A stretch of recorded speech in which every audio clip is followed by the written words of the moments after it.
Hello, friends. This is Dave Hurwitz, executive editor at ClassicsToday.com, here with random reviews from the Overflow room, still working backwards through letter T. There are a lot of letter T's, including Tchaikovsky, the big one, who we're going to get to. Well, I'm looking at him in the bin here. That'll take a few more attempts.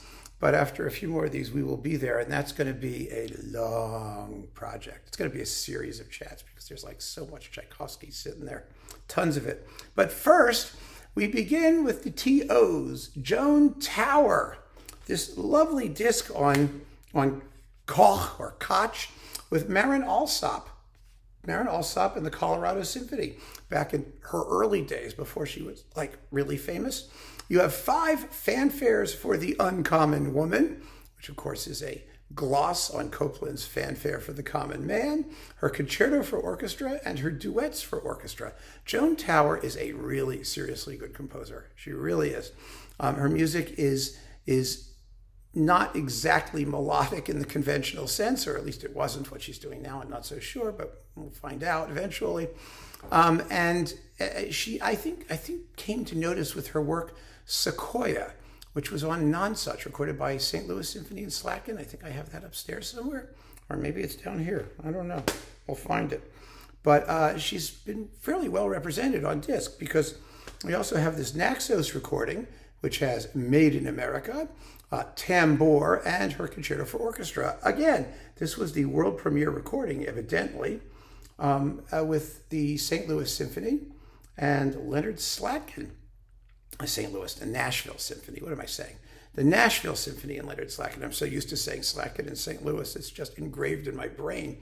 This is on Naxos's American Classics.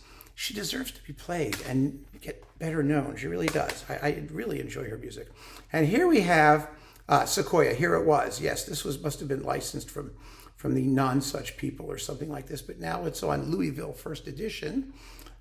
With the St. Louis Symphony and Leonard Slatkin and the Louisville Orchestra under Lawrence Layton Smith. You have Silver Ladders and the Island Prelude for solo oboe and string orchestra, Island Rhythms, music for cello and orchestra, and Sequoia from 1981, which is just a brilliant work, really, really brilliant work. So I have the other one on Nonsuch, so this is like, you'll see it still has its little thing. I've never opened it because I have it already, but there it is. So Joan Tower goes to the end of the row of the top of this shelf.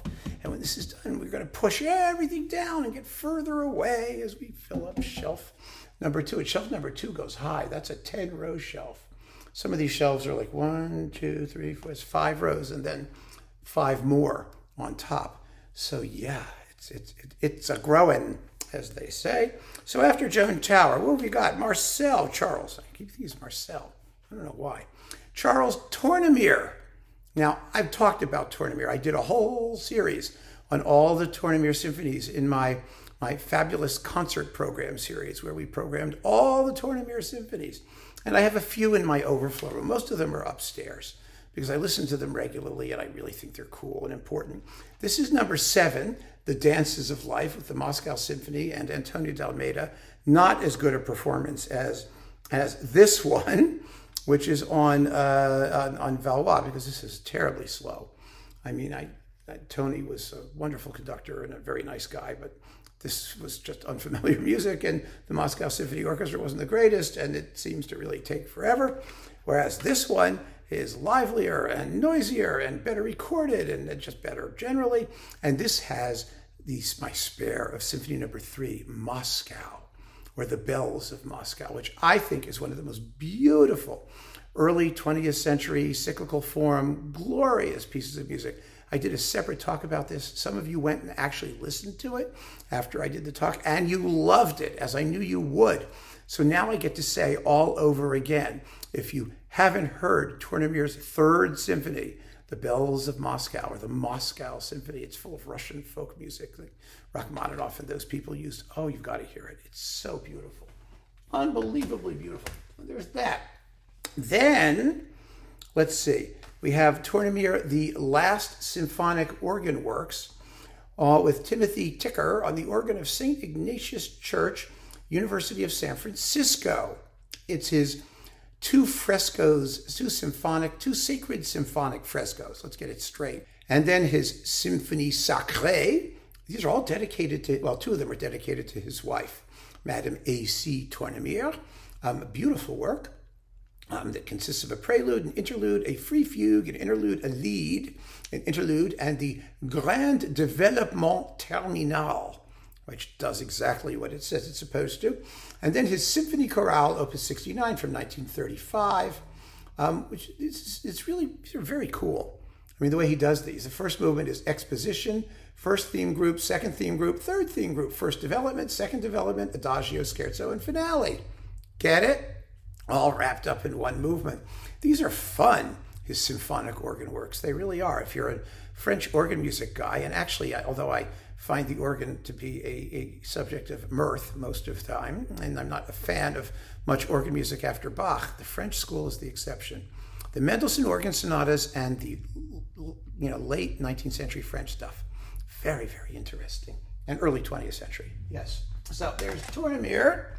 And finally, last but certainly not least, the Messe de Tournai, or Tournai, or however you want to pronounce it. It's from the 14th century.